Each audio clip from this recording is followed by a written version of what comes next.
여러분들을 예수 그리스도의 이름으로 환영하고 축복합니다. 하나님의 놀라신 은혜와 은총이 저와 여러분의 삶과 또한 가정과 자녀들에게 넘쳐나기를 간절히 축복합니다. 이 30이 소요리 문답의 웨스트민스터 소요리 문답의 오늘 주제는요, 인간의 무능입니다. 인간의 무능에 대해서 좀 나누려고 합니다. 질문 81번 준비됐나요? 질문 82번 제가 한번 읽어볼 테니까 여러분들 답을 한번 읽어봐 주세요. 하나님의 계명을 완전하게 지킬 수 있는 사람이 있습니까? 답 시작. 타락한 후 하나님의 계명을 완전하게 지킬 수 있는 사람은 없습니다. 사람은 날마다 생각과 말과 행동으로 그 계명을 어깁니다. 여러분 특별히 이 웨스트민스터 소요리 문답 82번의 주제가 뭐냐면요, 인간의 무능에 대해서 얘기하고 있습니다. 즉 하나님의 계명을 완전하게 지킬 수 있는 사람이 있습니까? 라고 말하는데, 타락한 후에 인간은 하나님의 계명을 완전히 지킬 수 있는 사람이 존재하지 않습니다. 그리고 제가 가장 마음에 와닿는 게 뭐냐면, 사람은 생각과 말과 행동으로 그 계명을 어깁니다 라고 말하면 좀 이해가 되는데, 더 마음에 공감이 되는 게 뭐냐면요, 날마다라는 단어입니다. 날마다라는 이 단어를 볼 때 너무나도 공감이 된다라는 것이죠. 여러분 우리가 처음 인간, 즉 다시 말해서 하나님의 첫 번째 창조물이고 피조물이었던 아담은 처음에는 모든 도덕적인 법을 지킬 수 있는 능력을 부여받았습니다. 여러분 창세기 26장에서 27장, 전도서 7장에서 29절의 말씀을 보면요, 그러한 아담과 하와, 특별히 이 아담, 인류의 대표적인 첫 번째 대표적인 인간이었던 아담은 하나님의 도덕법을 완전히 지킬 수 있는 그 능력이 있었다라는 거예요. 그래서 여러분 하나님의 형상으로 창조함을 받았다라고 말할 때, 여기서 하나님의 형상을 우리가 말하는 지금 이렇게 얼굴의 이미지라고 생각하면 안 됩니다. 그러면 여러분 우리가 안상홍 증인회 막 이런 사람들이 얘기하면 홀깃할 수가 있어요. 왜냐하면 안상홍 증인회는 부산에서 시작한 줄 아시죠? 안상홍 증인회가 부산에서부터 출발됐거든요. 그래서 지금 이 개체 이단들 중에서는 가장 큰 이단에 속합니다. 한국교회에서. 그다음 신천지보다도 더 많다라고 얘기하는데, 그 이단에 처음에는 안상홍 교주가 그게 어디서 분파됐냐면 제7일 안식일교회에서 이렇게 안식교에서 분파되어서, 그래서 이 안상홍 증인회도 그런 이 교리를 가지고 쫙 갖고 왔어요. 그래서 그 사람은 여전히 율법에 얽매였고 오징어도 먹지 않고 성경에서 먹지 말라는 것은 절대로 먹지 않습니다. 그래서 유월절을 지켜야 되고 뭐 이렇게 얘기하면서 했는데, 안상홍 이 사람이 죽었어요. 갑자기 죽었어요. 근데 여러분 그 체제를 유지하기 위해서 이 이단의 체제를 유지하기 위해서 어떤 교리를 들고 나왔느냐면요, 하나님의 형상이라는 이 단어를 캐치해서, 봐봐라 하나님의 형상은 형상대로 사람을 창조하시되라고 말할 때 남자와 여자를 창조하시지 않았냐? 그렇다면 남자 하나님도 존재하고 여자 하나님도 존재한다.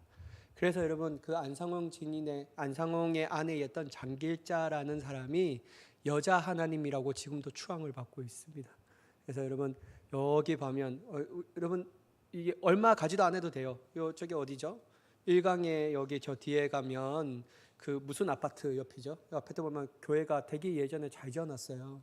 근데 그게 기성교회에서 잘 지어놨는데 그만큼 성도들이 안 온 거예요. 그래서 이 건축빚을 갚다가 도저히 갚을 수 없으니까 그게 팔렸는데, 그게 바로 하나님의 교회로 팔렸다라고 얘기하고 있죠. 안타까운 일인데 그러한 일들이 있습니다. 우리 여러분 주위를 둘러보면 그러한 교회 많습니다. 하나님의 교회, 세계 복음 선교센터 막 이런 게 있거든요.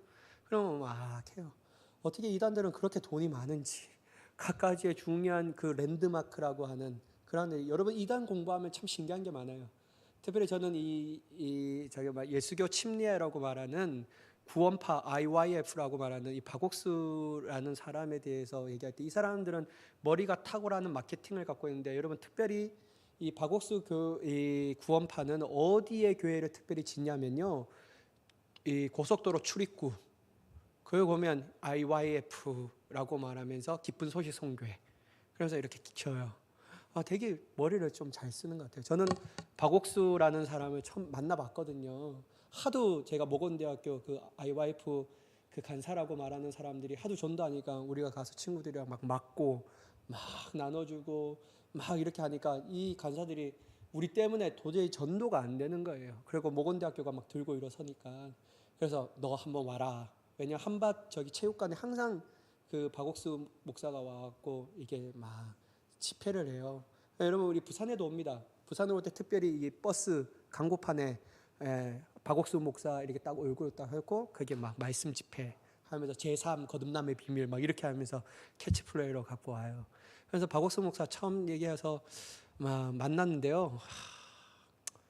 그냥 뭐 그 전에 제가 그 사람 말이 하나도 머리에 들어오지 않는 게 이유가 뭐냐면요. 그 전에 사고가 났어요. 교통사고. 제 차가 그냥 엉망이었는데 막 화가 나 죽겠는데 막 말하는데 막 내가 진짜 질문할 것도 많은데 그 간사님이 나한테 유노히 부탁한 게 뭐냐면 질문하지 말 것 이렇게 하더라고요. 그래서 계속 물어봤어요. 얘기하면서 거듭남의 제3 거듭남의 비밀 막 하고 근데 여러분 그 가면요 박옥수 목사 그 설교를 들으면요 탁월해요. 그거에 대한 설교는요. 근데 그 뒤에 성화에 대해서 아무것도 안 가르쳐줘요. 그런 이러한 것들이 있는데 하여튼 이단들의 이 줄기에 대해서 쫙 배우면요 아주 기가 막히게 성경의 한 구절 한 단어를 쫙 뽑아서 전체인 양 얘기해버리고 막 신천지는 짝이 있다라고 말해서 여기 말하고 여기 말하고 신천지는 무조건 뱀은 나쁜 겁니다. 근데 여러분 하나님은 뭐라고 얘기하죠? 뱀처럼 지혜로우라고 말하잖아요. 비둘기처럼 순결하라고 말하고 딴 모세에게 노뱀을 딱 이렇게 걸게 하면서 불뱀에 물린 사람을 노뱀만 쳐다보면 낫게 하리라. 여러분 뱀은 무조건 나쁜 거면 나쁜 걸로 다 묘사돼야 되는데 그렇지 않다라는 거예요. 그래서 여러분 성경도 전무 맥락을 다 보면서 우리가 설교를 해야 되고 그것을 들어야 되는데요. 하나님의 형상이라는 이 캐치를 딱 잡고 이단이 했던 건 남자 여자 있다라는 거. 근데 여러분 우리들의 형상 때문에 그랬어요. 제가 말씀드렸잖아요. 여러분 천지창조할 때 우리들의 형상을 따라 우리의 형상을 따라 이런 얘기가 있는데 이 형상은 칼빈이 해석하기를 삼위일체 하나님의 역사라고 얘기했어요. 성부 하나님이 빛이 있으라라고 말하면 어떻게 하죠? 이 말씀이 로고스는 누구를 가리킨 겁니까? 예수님을 가리키잖아요. 로고스가 쫙 날아가요. 예수님이 딱 해서 그 빛이 있으라고 말할 때 성부 하나님이 명령하시고 이 말씀에 따라 딱 날아갈 때 빛을 생성하는 능력은 누가 합니까? 성령님이 하시는 거예요. 그래서 삼위일체 하나님의 역사라고 얘기하고 있다라는데 여러분 제가 말씀드리고 싶은 것은 뭐냐면 우리가 하나님의 말씀을 딱 이해할 때 그 하나님의 말씀을 전후 맥락으로 봐야 되는데 아담은 처음부터 모든 도덕법을 지킬 수 있는 맥락이 있었습니다. 이 능력이 있었어요. 왜냐하면 그 능력이 자기로부터 나오는 것이 아니라 타락되지 않는 아담이었기 때문이죠. 그래서 인간의 이해력, 또한 정서, 또한 의지 이 모든 것들이 하나님의 형상에 부합될 수 있는 그 모든 것들을 갖췄기 때문에 이 에덴 동산이라는 것은 하나님과 아주 친밀하게 주님의 마음이 나의 마음이 되고 내가 주님 하나님의 마음이 될 수 있도록 아주 친밀했습니다. 근데 여러분 그 심령이 하나님의 계명을 새겨졌으니까 그 계명에 순종할 수밖에 없었다라는 것이죠. 아담의 순종은 어떻게 얘기하냐면요. 계명과 아주 일치한 삶을 살았다라는 거예요. 근데 이렇게 타락 이전에 아담은 계명을 지킬 수 있는 능력이 있었고 거룩했고 의로움을 가졌지만 그러나 그가 타락한 후에 죄가 인류에 들어와서 우리의 영혼이 지극히 약해졌다라는 거죠. 그리고 도덕법을 완전히 순종할 수 없게 돼버렸습니다. 저는 신학을 공부하면서 의문이 있었어요. 왜냐하면 이렇게 완전한 아담이 어떻게 타락할 수 있었을까? 그게 늘 저에게 의문이었어요. 이렇게 완전한 아담이 어떻게 타락할 수 있었을까라고 말하는데요. 그건 뭐냐면요. 하나님과 같지는 않았다라는 거예요. 완전했지만 하나님의 명령을 지킬 수 있지만 여전히 유혹에는 흔들릴 수밖에 없었다라는 것이죠. 근데 특별히 하나님에 대해서 의지력이 흔들려 버리니까요. 그러니까 이 뱀이 다가와서 너는 하나님과 같이 되리라 라는 이 말에 그냥 홀딱 넘어가 버린 거예요. 그러니까 모든 것이 하나님의 말씀이 다 어그러뜨리게 했다라는 것이죠. 그러니까 여러분 우리 하여튼 이렇게 신학을 이렇게 다 공부하면요. 존 웨슬리 목사님도 그랬고 그 존 웨슬리 목사님의 교리 중에 가장 큰 교리가 뭐냐면 그분은 교리서를 쓰지 않았지만 설교 중에 그리스적 퍼펙션이라고 하는 그리스도인의 완전이라는 것이 있어요. 이게 장로교로 어떻게 얘기하면 성령 세례랑 비슷해요. 역사랑 하나님의 역사, 특별한 역사. 그리고 나중에 이 성령의 세례를 주신 이유와 그리스도인의 완전을 주신 이유, 최종적 하나님이 원하시는 뭔가 하냐면요, 복음 전파예요. 복음 전파 때문에 성령 세례를 부으셔서 그에게 능력을 주셨고, 단 그리스도인의 완전 또한 하나님의 사랑으로 영혼이 가득 찬 상태에서 할 수 있는 것이 뭐냐면 진정한 사랑, 하나님의 증거하는 삶, 이렇게 나아가는데, 여러분 그리스도인의 완전에 빠진 사람, 완전이라는 이 단어만 생각하면 천사와 같은 존재가 되었구나, 더 이상 타락하지 않게 되었구나라고 말하는데, 여러분 존 웨슬리 목사님은 여전히 타락할 수 있다고 말해요. 왜냐하면 인간의 육체의 한계를 가지고 있기 때문에. 그러면서 여러분 우리가 늘 해야 될 것은 뭐냐면요, 내가 하나님의 은혜를 충만하게 받았고 내가 성령 세례를 받았어요, 그래서 나는 절대로 타락하지 않으리라 라고 말하는 그 순간에 타락합니다. 참 기가 막혀요. 저는 마귀에 대해서는 그렇게 막 연구해 본 적은 없는데요, 참 마귀가 똑똑한 것 같아요. 내 친구랑 이게 전에 로마서에 대해서 설교할 때도 그렇지만 제 친구랑 야 우리는 이렇게 얘기했어, 걔가 막 자기의 증거에 대해서 막 저한테 얘기해요. 그럼 아 그러냐? 그렇지. 그래도 우리는 예수 그리스도의 보혈이 있지 않냐? 이렇게 얘기하는 동시에 저의 마음 가운데 어떤 마음이 드냐면요, 넌 졌니? 난 이겼는데, 막 이런 마음이 들어요. 그래서 막 야 너는 뭐 믿음의 하수구나, 막 이런 마음이 제 마음 가운데 우쭐한 마음이 들어서 막 그래 내가 기도해 줄게 막 그러면서 열심히 하자 막 진심으로 얘기하는데, 내 마음 가운데는 영적 우월감에 사로잡혔죠. 근데 여러분 희한하게 뭐냐면 전화 끊고 그 하루 그 몇 시간 차이에 이렇고 그가 말했던 그제 동일하게 넘어지는 내 모습을 보게 된 거예요. 그러니까 여러분 사단은요 절대로 영적 우월감을 가지고 내가 영적으로 완전하리라라는 사람에 대해서 집중적으로 공격합니다. 웬만한 어중이 떠중이들은 공격하지 않아요. 왜냐하면 자기가 지대로 넘어질 거를 알고 있기 때문에. 근데 내가 하나님 앞에 온전하게 서리라 라고 말하는 사람들, 내가 하나님의 은혜를 깨닫고 내가 이제 하나님의 뜻 가운데 순종하며 살리라 라고 결단하는 그 순간에 사단은 그것을 방해하는 역사가 일어나요. 특별히 사단의 역사 가운데서 어떤 게 가장 많이 형태로우냐면요, 사람으로 인한 상처. 이게 가장 지극히 치명적이에요. 치명적이에요. 그것도 어떤 사람이냐면요, 내가 믿었던 사람에게 받았던 그 치명적인 상처. 이거는 도저히 회복이 불가능입니다. 제가 어저께 뉴스를 봤는데 이게 좌파적인 신앙의 색깔을 가지고 있는 매체가 있는데, 그게 뭐냐면 뉴스앤조이라는 이게 있어요. 그 얘기하는데 저는 그거를 우선 그냥 봐요. 왜냐하면 그게 이제 교회의 어두운 면에 대해서 그런 보도를 많이 하거든요. 그래서 이런 한국교회의 현실과 어두운 면에 미래가 있구나라고 하면서 내가 이걸 가지고 기도해야지라고 하는데, 거기에 또 타이틀이 뭐냐면 가나안 성도들이 모이는 교회, 이런 거예요. 여러분 가나안 성도들이 뭔지 아시죠? 모르나요? 참 이게 트렌드에 뒤처지는데, 가나안 성도면 안나가 성도들이에요. 안나가 성도들이죠. 그래서 우리 신학대학교 다닐 때 수요 채플이 있거든요. 수요일 날 예배를 드리잖아요.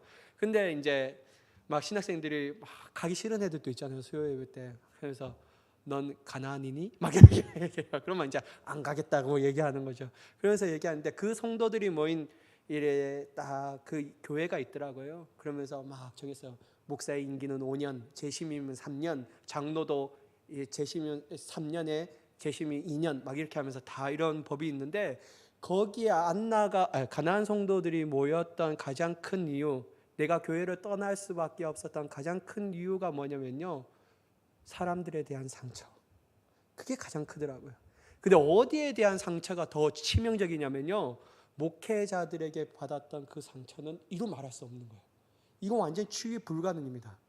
그러니까 그러한 상처에 떠났던 사람들이 모여서 다시 회복을 돕고 하는 것은 좋은데, 그 이념의 밑에는 좀 별로 제가 동의할 수 없는 면도 있겠지만, 그럼에도 이렇게 있더라고요. 제가 말씀드리고 싶은 요지가 뭔지 아시겠죠? 여러분 우리는 절대로 영적 우월감을 가져서는 안 됩니다. 나는 내가 이제 은혜를 받으니까 이제 하나님의 뜻에 완전하게 살리라 라고 결단하는 동시에 우리가 해야 할 것은 뭐냐면요, 여전히 하나님의 은혜의 역사예요. 강구해야 돼요. 내가 하나님의 은혜를 1% 알았다면요, 더욱더 알아가야 되는 거예요. 그렇지 않으면 우리는 언제든지 넘어질 수밖에 없습니다. 그러니까 여러분 선줄로 너희가 생각하느냐 넘어질까 조심하라 라고 말하는 사도 바울이 즉흥적으로 얘기했던 것이 아니라 자기의 삶의 모습을 보면서 단 여러 교회 1차, 2차, 3차 전도 여행을 다니면서 성도들의 모습을 보니까 내가 선줄로 생각했던 그 모든 성도들이 넘어지는 그 모습을 볼 때 야, 영적인 완전함이라는 존재하지 않는다. 온전히 하나님만이 완전하시는구나. 이거 이제 사도 바울이 깨달아서 그렇게 얘기하는 거죠. 그래서 여러분, 우리가 죄로 인한 타락 이후에 태어난 모든 사람들은 아담의 유전적인 죄를 받고 있잖아요. 그리고 여전히 인간적인 연약함이 있습니다. 그러므로 여러분, 우리가 아무리 크나큰 은혜를 체험했더라도 여전히 나는 쓰러질 수밖에 없는 죄인이구나라는 생각을 가지면서 늘 겸손하게 주님 앞에 엎드리며 주님의 은혜를 간구하며 나아가는 우리가 돼야 될 줄 믿습니다. 그래도 여러분, 상처 덜 받을 수 있는 거예요. 상처 덜 받을 수. 저분은 왜 저럴까? 그럴 필요 없는 거예요. 왜냐하면 나 또한 그럴 수 있구나. 막 이런 생각이 들고 있기 때문에 막 그런 거죠. 제가 이제 어저께 집사람이랑 막 얘기하면서 여보, 생각의 전환이 필요하구나. 생각의 전환이 필요해. 그래서 내가 막 이렇게 막 해도 하하하 막 웃었어요. 그러니까 요즘 저희 청년들이 저한테 얘기한 게 뭐냐면요, 목사님 영혼이 없는 것 같다고. 영혼을 좀 담고 얘기해요. 저는 영혼을 충분하게 담고 있는데 그렇게 안 보이는 거예요. 예, 눈썹에 이게 검정색은 충분하게 담고 왔습니다. 제가 휴가 때. 그런데 이렇게 하는 거예요. 그러면서 보니까 이것도 내가 안 되는구나. 내 결심으로서도 여전히 안 되는구나. 내 결심 플러스 그것은 나에게 미진한 부분이고 전적인 것은 하나님의 은혜를 받아야 되는구나. 내가 아무리 결단하면서 작은 것에 휘둘리지 아니하리라. 작은 것에 일비하지 아니하리라 라고 결단하면 하지만 마귀는 손살과 같이 달려와서 여전히 그것을 막 건드리는 거예요. 그러니까 사람 한정한 거예요. 그러니까 여러분, 한번 넘어지면 다시 그 길로 가고 싶지 않잖아요. 막 짜증이 나고 막 안 하고 싶은 거예요. 근데 여러분, 그걸 잘 견뎌야 합니다. 그리고 넘어졌더라도 다시 일어나서 다시 가는 방법, 그게 바로 내 연약함을 인정하고 하나님의 크심을 바라보는 것을 얘기할 수 있다는 것이요. 여러분, 중생하지 않는 자는 영적인 행동을 할 수 없는 거예요. 하나님의 모든 계명에 순종할 수 없습니다. 왜냐하면 그는 한마디로 영적으로 죽었기 때문이죠. 성령 안에서 기도할 수 없고 믿음으로 살 수 없고 또한 영적인 의무를 행할 수 없습니다. 그래서 영적인 이해력도 없고 감각도 없다라는 것이죠. 이게 무엇이 문제냐면요, 따라오는 건 뭐냐면 제가 죄인 줄 깨닫지 못하는 거예요. 제가 죄인 줄 깨닫지 못하는 것이죠.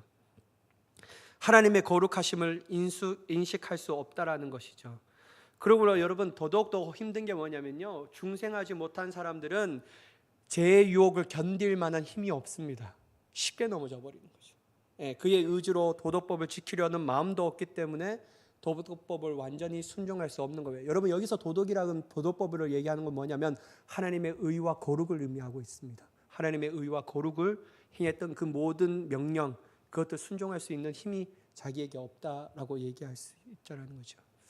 제가 이게 항상 이렇게 주일 아침에 와서 막 이렇게 1층에 좀 정비하고 막 이게 화장실에 얼음도 붓고 남자 소변기 얼음 붓고 막 다 이렇게 좀 정리하고 여기 와서 놔두고 딱 들어가면 제가 뭘 하냐면요, 다른 거 안 하고 설교를 켜놔요. 이게 막 진짜 코로나 이후의 시대 때 여러분, 유튜브만 켜면 예배가 얼마나 찬란한, 한국교회 막 10대 안에 들고 있는 모든 교회가 막 여기인데 틀면 막 유명한 목사님들, 틀면 유명한 목사님 막 설교해요. 그 중에서 제가 이렇게 원하고 좀 바라는 목사님 딱 설교를 틀는데, 그 설교하는 것 중에 오늘 이제 막 어떤 걸 얘기하냐면 그 욥이 아니고 갑자기 뭐지? 니느웨 성으로 가서 외쳤던 누구죠? 요나에서 얘기하는데, 요나가 하나님의 말씀에 대해서 순종하지 않고 하나님께서 이게 느니웨로 가라고 했는데 다시스로 가려고 했잖아요. 그때 딱 항구로 딱 왔는데 그 구절에 뭐가 있냐면 마침이라는 단어가 나와요. 그러니까 그 목사님이 얘기할 때 뭐냐면, 내가 하나님의 명령을 벗어나도 세상적으로 살더라도 네 삶이 잘 되는 거예요. 요나처럼 마침 그게 왔어요. 야 봐라, 내가 하나님의 명령에 벗어나도 이게 도대체 하나님의 뜻이 아닌가 막 하면서 막 그러게 떠나죠. 근데 그 마침 자기가 탔던 배는 조주의 배가 되어버렸다라는 것이죠. 그러니까 그 목사님이 얘기했던 말이, 세상 속에서 하나님의 명령대로 잘 살지 않아도 잘 된 것이 바로 저주를 받는 지름길이다라고 얘기하더라고요. 그러니까 여러분, 우리의 삶이 하나님 없이도 잘 될 수 있습니다. 근데 여러분, 그게 도리어 우리에게는 영적인 해악이 될 수 있다는 거예요. 왜냐하면 하나님이 없는 성공은 인생의 허무함만 있기 때문이죠. 나중에 되면 그게 모든 것들이 다 사라질 그날이 있다라는 것이죠. 그래서 여러분, 우리가 늘 기억해야 될 것은 뭐냐면, 내가 하나님의 말씀을 거룩하게 인식할 수 있는 하나님의 이해력을 달라고 기도해야 합니다. 그리고 그 순종할 수 있는 내 의지, 하나님의 사랑으로 충만해 줄 수 있는 그 마음을 우리에게 부어달라는 이 모든 형태가 뭐냐면, 하나님 나에게 중생할 수 있는 은혜를 주세요. 다시 태어날 수 있는 은혜를 주세요.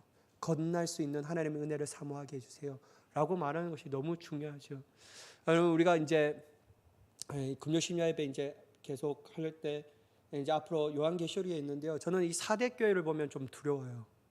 너희가 살아있다는 이름이나 실상은 죽은 자로다 라고 말했던 그 오카는 목사님이 설교했던 것도 기억나고, 다른 목사님 설교했는데요, 4대 교회는 살아있다라는 세상 사람들의 판단에는 살아있다는 교회였거든요. 유난한 열심도 있었어요. 그리고 살아있는 것처럼 보였어요. 열심, 열정, 막 기도의 예배 막 이런 것도 있었어요. 근데 사람들의 판단, 성도들의 판단은 살아있다라는 교회라고 여겨졌지만, 불꽃 같은 눈은 모든 열쇠를 가지고 계신 주님이 바라볼 때는 실상은 죽은 자라는 거예요. 그래서 여러분, 그게 얼마나 무서운지 모른다라는 거죠. 여러분, 영적으로 자각되지 않는다면 내 영혼은 올바르게 성장하는 것처럼 보이지만 나는 여전히 비켜가는, 이제 하나님의 가라고 하신 그 명령에서 아니라 떠나는 인생을 살아갈 수밖에 없다는 사실을 늘 우리는 그냥 경향성을 가지고 있다는 사실을 꼭 기억하며 나가야 될 줄 믿습니다. 그래서 여러분, 우리의 힘으로는 안 돼요. 여러분, 내 자신을 의지하는 것이 얼마나 어리석은지 그게 막 제 마음 가운데 막 다가오더라고요. 제가 요번에 휴가를 갔는데, 이제 아이들 이제 운총이 이게 이 교정 때문에 서울 가서 이제 치료를 받고, 그 다음에 아이들이 진짜 가고 싶다라는 카페도 갔는데, 저는 재고로 가고 싶은 데가 어디였냐면요, 청와대를 너무 가고 싶었어요. 그래서 월요일에 되니까 그 월요일 날은 신청하는 사람이 적으니까 된 거예요. 근데 그게 또 이게 시간에 제한이 있더라고요. 이 타임이 있고 4시부터 6시까지인데요. 근데 갔는데 비는 옥수같이 오지, 또 내렸다 왔다 안 왔다 왔다 하는데, 우리 아이들은 그 카페 가니까 그게 너무 좋아서 쇼핑 상매경에 빠지지, 그 스티커 왜 뽀로 그 뭐죠, 그 하여튼 키티 막 사고 막 이러는데, 난 뭐 애가 다는 거예요. 난 청와대 가야 되는데, 난 죽어서 청와대다 막 하는데 애들이 안 가요. 우리 둘째는 스티커를 찍고 가야 된다고 끝까지 막 거기서 막 엄마, 우리 둘째는 막 자기가 하고 싶은 거를 성취하기까지는 무한 반복으로 얘기하거든요. 스티커 찍고 가야 돼요. 알았어. 그래도 스티커 찍고 가야 돼요. 스티커 찍고 알았다. 막 성질을 막 이렇게 돋구는데 막 하는데, 그 카페를 나설 때 벌써 4시 반이 넘은 거예요. 근데 여러분, 저 서울에 못 살 것 같아요. 뭐 조금만큼 이동해도 뭐 30분, 40분이고, 너 이런 데서 어떻게 살까? 난 부산이 참으로 좋다. 너무 이게 좋은. 그래서 제가 가고 싶은 청와대는 가보지 못했습니다. 그래서 언제 갈 수 있을까? 그 생각인데, 우리 성도님도 데리고 그냥 청와대 단체 투어를 가야 될까? 막 그 생각인데, 제가 청와대를 왜 가고 싶냐면요, 그것 가운데 어떤 것을 보고 싶냐면, 하나님의 나라는 이거보다 얼마나 좋을까? 그거 너무 보고 싶은 거예요. 그리고 제가 그 탁자 하나 있고 막 동그라니 뭐 엄청 크다라고 말하더라고요. 근데 하나님이 나를 위해 예비해 두신 그 집은 탁자를 놓고도 청와대보다 얼마나 더 클까? 그거 미리 한번 경험해 보고 싶어서 너무 가고 싶은 거예요. 대통령이 그 청와대 주인이잖아요. 하나님의 나라는, 내 집은 그냥 내가 주인이에요. 막. 그러니까 그게 너무 가고 싶은데 결국 못 갔습니다, 여러분. 그래서 그냥 충주로 내려오는 그게 있고, 유일하게 내가 소득할 수 있는 건 뭐냐면 문신 하나 딱 하고 왔어요. 여러분, 문신 이분이 진짜 기가 막, 이거 홍보하면 안 될까? 하여튼 기가 막히게 전국 1등 했던 분인데요. 잘합니다. 저 했는 것 같지 않죠? 그죠. 언제든지 얘기하십시오. 제가 이렇게 보내드릴게요. 하여튼 우리가 하나님의 앞에 놀라운 것을 경험할 때는요, 영적 자각력을 가지고 하나님의 곳곳에 일하심을 바라보는 자가 되어야 합니다. 그럴 때 우리는 하나님의 놀라운 능력으로 그 안에서 죄를 물리칠 수 있으며 하나님의 능력으로 승리할 수 있다는 거예요. 그래서 여러분, 특별히 우리가 중생을 아직도 체험하지 못한 사람이 있다면 하나님의 내 삶을 거듭날 수 있는 은혜를 달라고 그렇게 기도하며 나아가는 것이 중요하게 되는 줄 믿습니다. 여러분, 중생한 상태는 어떤 것이냐면요, 중생한 사람도 이 땅에 사는 완전하게 하나님의 계명을 지킬 수 있는 사람은 없습니다. 여러분, 사도 바울도 로마서 7장 또 8장 막 이렇게 보면요, 오라 나는 공고한 자로다. 내가 원하는 것은 하나님께서 하시는 일들을 원하는데 도리어 내가 짓고 있는 현실을 보면요, 내가 원치 않는 것을 행하고 있다라는 것을 얘기해요. 사도 바울 때 이러한 삶을 살았거든요. 누구도 완벽하게 하나님의 뜻을 행할 수 있는 것은 아닙니다. 의로운 자의 행위 가운데도 악이 들어갈 수 있다라는 것이죠. 성도라고 할지라도 여러분, 때로는 하나님의 선하심에 대해서 의심이 들 때도 있습니다. 여러분, 목사님 저도 때로는 하나님의 선하심에 대해서 의심이 들 때가 있어요. 하나님 도대체 왜 이렇게 하셔야 될까? 막 이런 생각이 들 때도 있어요. 근데 여러분, 그럼에도 불구하고 우리 가운데 꼭 지켜야 할 것은 뭐냐면요, 정말 성경에 나오는 모든 인물 또한 그런 일들을 살았지만 결국 그들의 삶의 결론은 여전히 하나님의 선하심을 인정하고 주님의 날마다 도움을 바라며 간구했던 사람들이라는 사실을 깨닫고 내 자신도 가정 가운데는 그럴 수 있지만 결과론적으로는 여전히 하나님은 나에게 가장 선하신 분이십니다 라고 고백하며 주님 곁에 머무를 수 있는 자가 되어야 될 줄 믿습니다. 이게 너무 중요한 거예요. 여러분, 가정도 중요하지만 우리에게 있어서는 결과가 더 중요합니다. 가정 가운데는 내가 이 땅에 살아가는 넘어지고 자빠지고 때로는 온전히 서 있어서 기뻐할 수 있지만 여전히 나는 연약한 자로서 하나님의 원하신 것을 행하지 못할 때도 있다.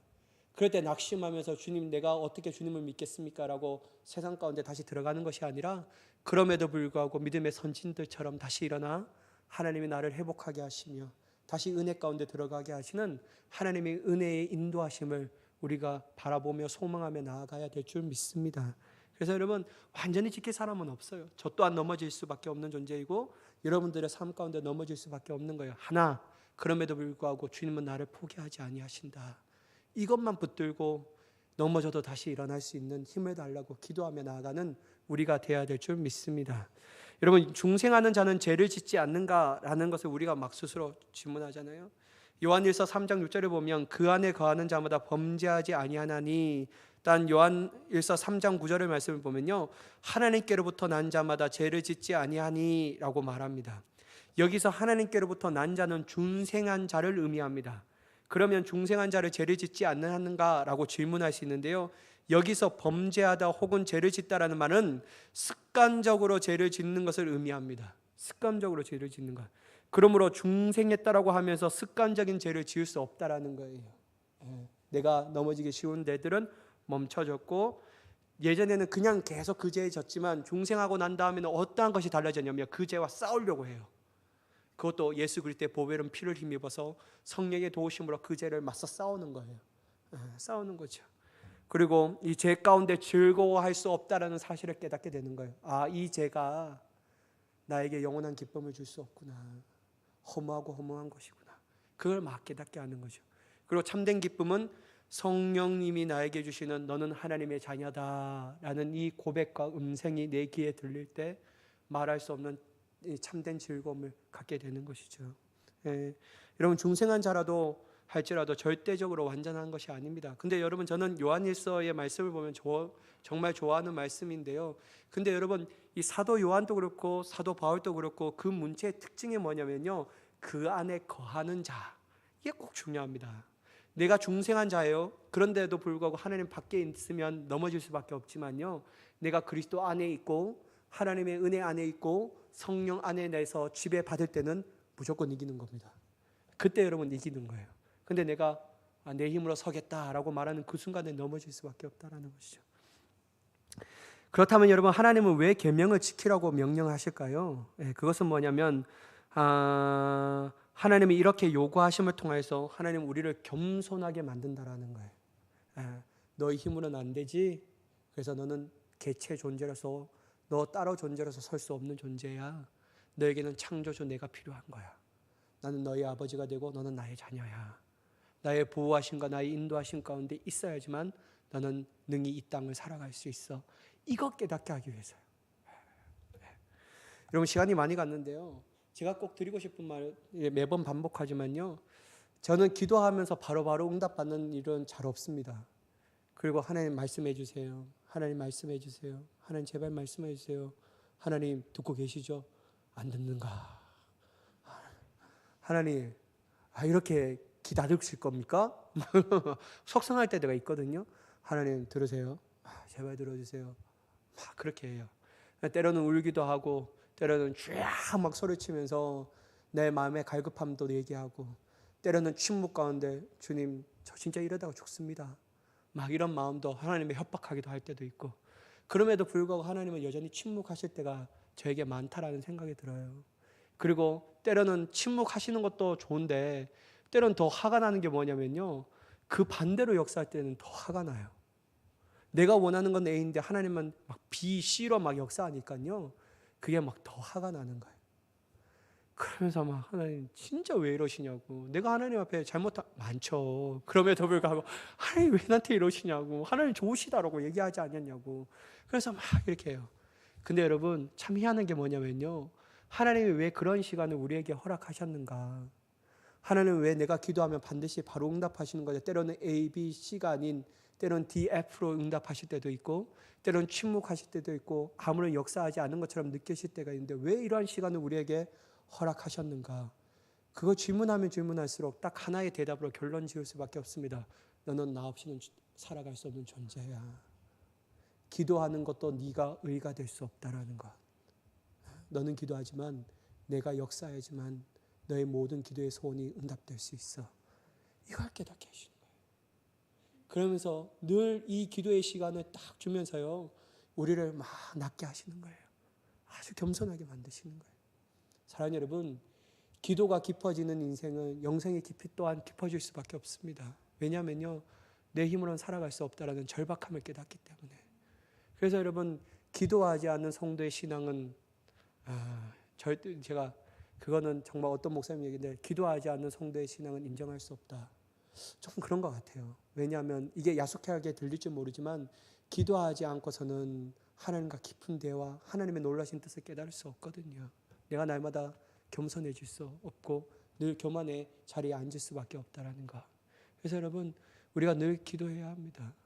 내 힘으로는 설 수 없다라는 사실, 그리고 하나님의 은혜의 언약 가운데서 주님이 나에게 모든 것을 허락하셨다라는 그 사실 가운데 기억하면서 주님을 의지하며 승리하며 나아가는 우리 모두가 되기를 예수 그리스도의 이름으로 간절히 축원합니다.